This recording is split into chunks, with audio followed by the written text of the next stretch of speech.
dirty, clean.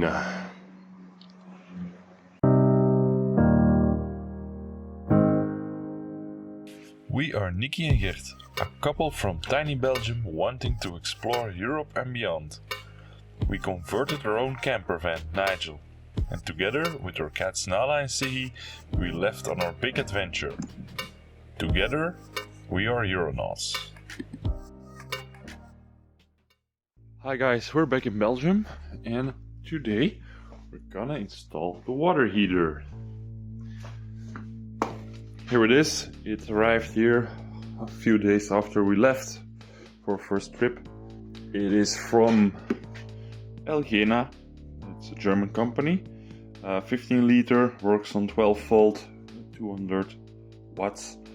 It's fairly easy. You have an electrical wire and inlet, outlet, and then here is the valve to empty the tank in the winter and an overpressure system. So the only thing that we need to do is mount these pieces to the outlet. Now, this is the valve to empty the tank and this is the overpressure protection. That's it. So there we go. It's a bit tricky because this is the bottom and this should point, either this valve should point upwards like this. This looks nice, but then this isn't fully tightened and this isn't either. So I'm gonna fasten it, and I think now it should be okay because there is a little bit of an incline, and it's apparently to stop sediments in the water from making trouble with the overpressure valve thingy. So was the easy part. Now we have to connect the hoses. It's also not going to be that hard, I think. I think the tricky part will be the electrical wiring. So cleared the cupboard. Now we have a nice space to work with. Okay, the water heater is in place. I hope this was the hard part. I have to go to the store to get a T-section and some hose clamps. Okay, I went to the store for parts. We have 6 hose clamps, T-piece, and a relay to turn the heater on and off. I have one at home, but it's rated for 100 amps, and I figured that 30 amps is more than enough. Oh, I cut the cold water hose and gonna put this T section in between. It goes to the water boiler, water heater. Okay, got everything connected. The trick is to heat up the hoses with a heat gun and they will slide over the connection more easily. Okay, last connection. Added some Teflon tape again. And then we can fill up the water heater and see if any leaks. I hope not. Here we have a leak. Next attempt. Open the hot water tap so the air can escape, and then when it's full, water comes out. Easy. And there we go. Now the system is pressurized. Tomorrow we will see if everything stays dry, and I will do the electrical connections. Hi guys, it's the next day. It's very bad weather. Now let's check if everything stayed dry overnight. Seems to be alright. So we can move on with the electrical installation. So for the electrical installation we have this wire. And I calculated that 200 watts at 12 volt will equal 15 or 16 amps max. So there is 2 things we can do. Either we run the cable from the electrical board and switch it on and off here. But that would give us a pretty long cable length and I should then use a thicker cable. Or option 2. We use a relay. I can just connect the wires from this cupboard to the electrical part with this relay and then control the relay from the panel here. Ran a signal wire through the wall over there, so this is gonna be where the switch will be connected to. So I'm just gonna put on some connectors and make sure that we can make our relay click. Almost there. So these are the two signal wires that make the relay click. So this is basically acting as a switch. Plus side of the water heater has been connected to one side of the relay.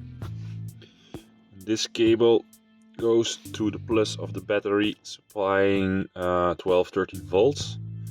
I'm going to solder it to the relay and get it over with. And I'm probably gonna do the same with the minus side of the heater. Just to summarize, we have the two control wires going to the control pins. Means if I power these lines, the relay will close and it's like a switch. We then have 12 volts right here going to one side of the relay, and then on the back side we have the plus connection of the water heater. So when we power the relay, current will flow through the switch and then back, minus goes back to minus of the battery. So this should be it. Let's flip the switch and see if it works. Flip the switch and now the light is burning. It's not so exciting. So I'm gonna let it heat for a while and see. Okay, so the last job, I had to sacrifice another switch. So this one. This is for the left side of the van, all the USB and connections, and that's for the other side. I figured that they could share one switch. I'm gonna use this one and a little Wago clip thingy to connect the three together and put them on this switch, and then I have to switch out the labels if I can ever find the stickers again. Okay, so I'm busy with the second fix. So I removed a piece of the ceiling because the wooden beam that carries the cupboard is not attached anymore on that side. So I'm gonna remove the plastic ceiling so I can reattach this wooden beam and then fix the cupboard again. It's gonna look much nicer. So now I attached the batten firmly to the roof. I lifted up the cupboard using a jack, so it's nice and firm against the wooden batten. I can re-screw the whole thing. And there we have it. Everything is secured and it doesn't move anymore. That's nice. So the ceiling will also align much nicer now than before. Hello guys, an update. So we've been in Antwerp, our hometown, for the past 2 weeks. And for the past 2 weeks I've been sick. Yes, so normally we would only stay 2 weeks and then leave again. But unfortunately we got ill. Luckily it's not COVID, but still a very hefty cold. But anyway, today we're gonna work on Nigel, fix a few things. On Sunday we're gonna give it service, so fresh oil, fresh filters, and hopefully we'll be ready by the end of next week to leave this cold country again.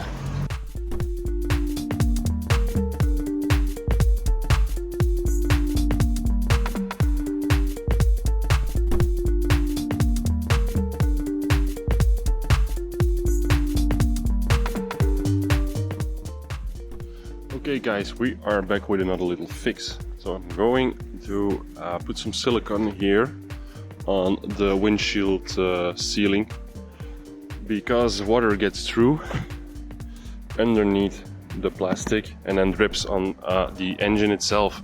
If you remember the throttle body episode, this could cause some very nasty consequences. So as you can see, this is what I did during our trip in Spain. And I thought it would be fixed by this, but it just keeps on dripping. I'm gonna open the hood and then you will see what damage it can cause. Okay, so this is what the engine looks like when it rains. And it has survived 14 years so far, but you can clearly see the rust at the injectors, and yeah, the throttle body is just below there. So I want to avoid any problems, or at least try to avoid any problems in the future by yeah, sealing this off. And while I'm at it, I'm also going to seal off this part, because a lot of crap gets caught in yeah, the slider of the door. Use this tool, just scraping along. Now we remove the masking tape. This is the end result. I had to finish it with my fingers and these little tools here. It's another day and another wooden plank that now fits for the bed. It's so beautiful. To keep the mattress from sliding forward. Now we're gonna use a couple of screws and fix it to the frame. So plank installed. Next project is gonna be a frame around our roof window.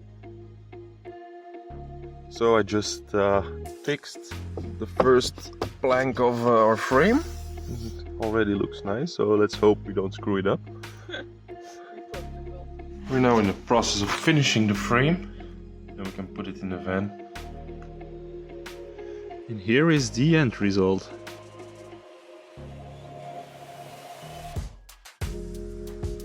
In other news, we finally bought a spare wheel since our adventure in France and the leaking valve. We don't want to risk getting stranded somewhere without a spare wheel. It's just stupid. Another achievement, we reorganized the garage, so we of course added the spare wheel and put some wooden battens in place so stuff can't be thrown out during driving. Alright, nice. Another one of our fixes is I designed and printed this bracket for the router, the 4G router. So after 3 weeks of living back in the apartment in Antwerp, we finally are on the road again. Right now we are driving to Luxembourg to just go for a walk there, use the cheap diesel, and then we are setting route to Spain again, because right now the weather is very sad and we just want to have it a little bit warmer. So we can't wait to be back and visit with some friends. Are you excited, my love? I am very excited. The cats, by the way, are very happy to be in the van too. Again, because Siggy was very sad in the apartment. She really missed the adventure. So that's a good thing too.